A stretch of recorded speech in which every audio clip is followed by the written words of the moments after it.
Hello, I am Mitchell Nodge and I am here to explain to you my research question. It is about how has online gaming allowed bullies to more easily harass people. The reason as to why I chose this question is that I have personally had negative experiences online which have been because of these bullies. I also want to enlighten these major problems within the gaming environment and make people realize how they should change their ways to make everyone's experience better. The first source of information I'll be presenting about is Toxicity Detection in Online Gaming, presented by ResearchGate. It talks thoroughly about what people encounter in online games, such as Dota 2, and showcases many different methods that people utilize to harass others. As showcased by this graph, there are several games that ended unexpectedly in the first 10 minutes. This could be that the mental stress of teammates are affecting other people negatively. This information is also supported by this table. This table shows that toxic words are used within the duration of every round. These are words that are regarded not very sportsmanly, since it either was used inappropriately or just using a heavily insulting statement. All these points can then be connected together, since quite a few games ended in a surrender or a person disconnecting early.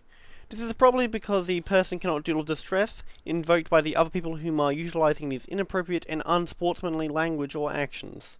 The next source of information I gathered is about a man who has had these experiences in online gaming previously, with people leaving early on because of the mental stress. It was with Daniel Matheson.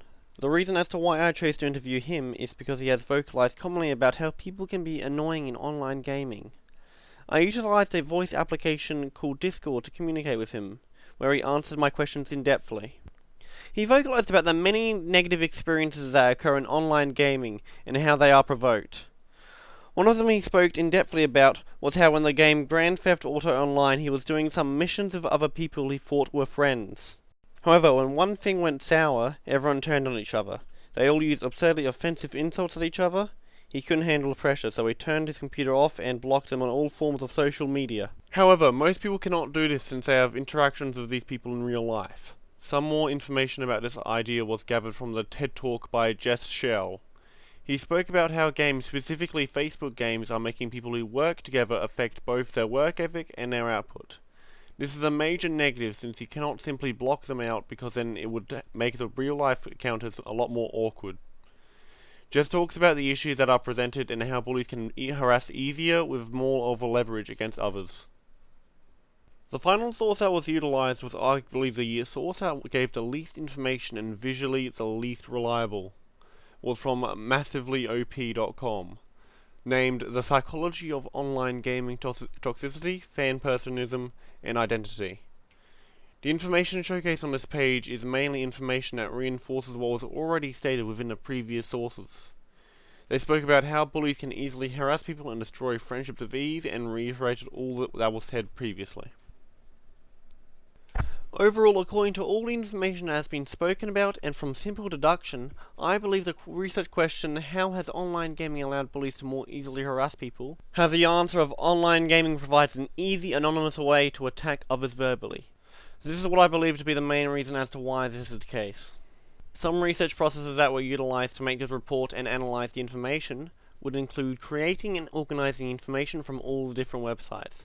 This would be because in order to clearly identify a response to the major question, you should have the information presented all in front of you with ease, with being able to easily connect the dots between all the information and present a response.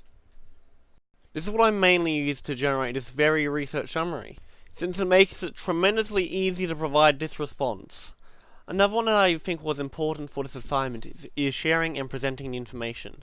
This is because if it is presented wrongly or weirdly, people trying to read your research don't want to have to decipher it. They will just think it is completely meaningless if they can't understand it immediately. This is because they could feel like it's easy to find the information themselves and trying to understand what you're saying. I have rewritten and edited all of my analyses at least 3 times to make them be easily read by anyone. Some other techniques that I utilized was exploring through the mass of information on the internet. It was interesting to see how people's beliefs changed how they presented their information, and trying to work out why it was in this way. The final technique I utilized was reflecting. It was useful to think about all the different techniques I personally utilized and how they were showcased prominently in my entire work, and seeing how I could improve next time. Thanks for watching. I was recording. Thanks for watching.